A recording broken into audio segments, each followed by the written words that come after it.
Hey guys, it's Mateen here from F Engineer. In this video I wanted to go through some of the stuff that I've learned from spending all this money on Facebook.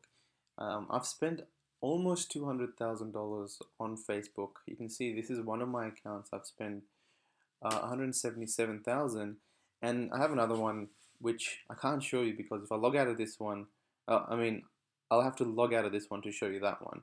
But basically that's another $15,000 spent. So about 192 to $193,000 spent on Facebook. And that's a lot of money for me and for a lot of people in terms of spending money on advertising. And even my tax accountant kind of just has a has her eyes wide open when she hears that I've spent so much money throughout the year on just advertising. So I've learned a lot, and I thought that this video will be about the stuff that I've learned from spending all this money. So one thing is that I've launched around 2,000 campaigns on Facebook to date. So this is one of my accounts. You can see 485 campaigns were launched from this. Another one of my accounts, which is the one I just showed you, which is 1,422. So that's about 1,900 campaigns. And within different campaigns, I've got different ads. So it is pretty much over 2,000 campaigns that have been launched. And out of those 2,000 campaigns, I would say about a good 200 of them have been successful for me. I'll start off with your Facebook ad. This is a simple ad that I made just as a dummy ad, and you can see that all it is some simple text, pretty much 3 to 4 lines, and it links straight to the product page, and it has a really clear picture of the product that I'm advertising. Now this, if it's a drop shipping product, it'll look like this. If it's a Teespring product, it's just a big picture of your shirt. Nothing complicated. It's just a regular post that you can make by just writing something here. So you just write the text and you click photo, video, and you click upload and you upload a 600 by 600 pixel picture, which is what I've done. And then you can go to your ads manager and you can select this post and you can start advertising it. And that's all I've done. And that's all I've done since I started Facebook advertising.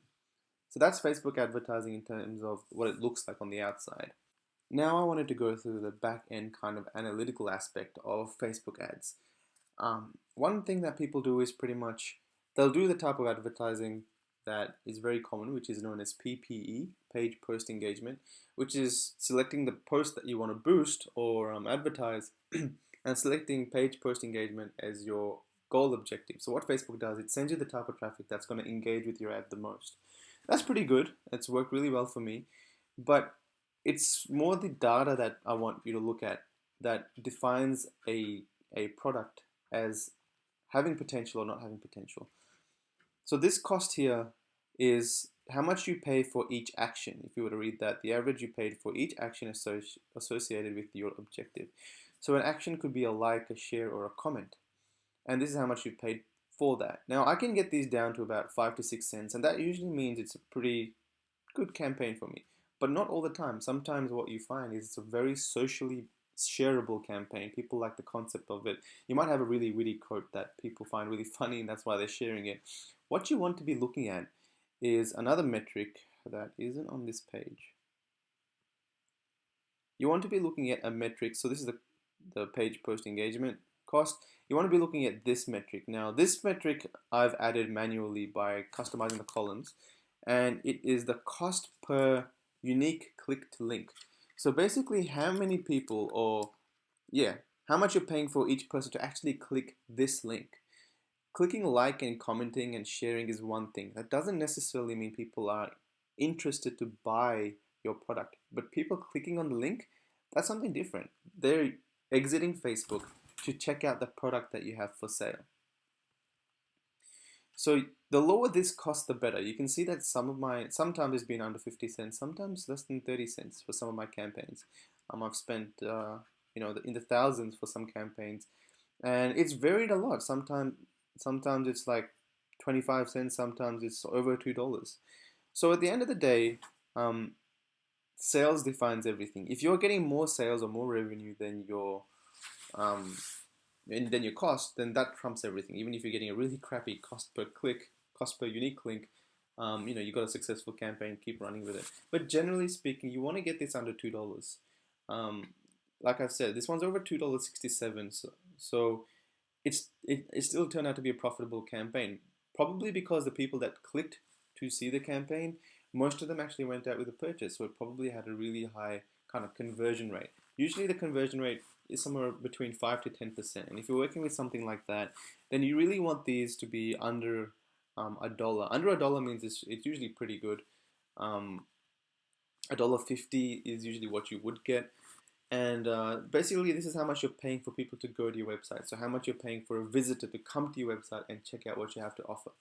One really good tool that I use for targeting, interest targeting, is Facebook's own Facebook Audience Insights. Now, targeting shouldn't be too complicated. So if I'm selling a shirt that has like a slogan for reptile owners on them, so here in Australia, people like to keep reptiles as pets, lizards and snakes and things, and I'm selling a shirt that is aimed at that audience, then I'm not going to simply select snakes. If I select something like snake skin, all right, that doesn't necessarily mean that I've got people that own snakes or people that own lizards in my audience.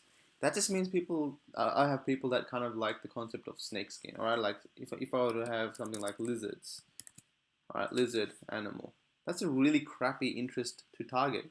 We're looking for people that own pets that own these pets, not people that like the concept of maybe having one. Oh, no, not just having one, but like the concept of the animal overall. They may have read it in a book and been like, oh, lizards are pretty cool, like the page, but that doesn't necessarily mean they'll go out of the way, have one as a pet, and live years of their life obsessed with having a pet lizard. So what we're looking at, like I said, is targeted interest. So if I were to put lizard into here and go to page likes, you'll see things like a local business called Ben Siegel Reptiles. Now, if I were to Google that, let's Google that. What is Ben Siegel Reptiles? If I were to go to Ben Siegel Reptiles, you can see he's a pet store slash pet breeder. Right, that's what he is. So people that like this page of an actual pet breeder, they're going to be more inclined to click on your ad, right? So we're trying to find people like that. So let's add that. Ben Siegel, oops, Ben Siegel Reptiles. We'll add that. And now if I were to add that, you'll see all these interests come up that are way more targeted than just your usual lizard interest. You've got shipyourreptiles.com, I love reptiles, New England reptile, everything about this has got to do with people that love reptiles. You've got small businesses, you've got products or services, you've got companies, you've got communities, you've got websites that people are connected to. So these are what you should be adding to your to your interest targeting. These are people that really appreciate the fact of having a reptile, or probably own one themselves. Very highly likely they own one themselves. So in your interest targeting, these are what you should be adding. Again, targeted interests over general interests. That's one really big piece of the puzzle with Facebook advertising. So we've covered a bunch of things in this video, and I'll leave it at that because I don't want to cover too many things in this video to get people kind of confused on what they should be doing. If you're starting this business, take things slow. Launch a campaign, see how you go, spend $20. What's $20? If you lose $20, big whoop. You need to spend money to actually learn. And that's why I recommend people that want to get into this business to have some money to burn, because you do need to spend to learn some things. Like you need to spend money on petrol to go to work. It's just something you have to do. So spend some money, learn the ropes, and read as much as my stuff as you can, or anything else that you find on the internet that you think is valuable, and hopefully you'll get to where you want to be.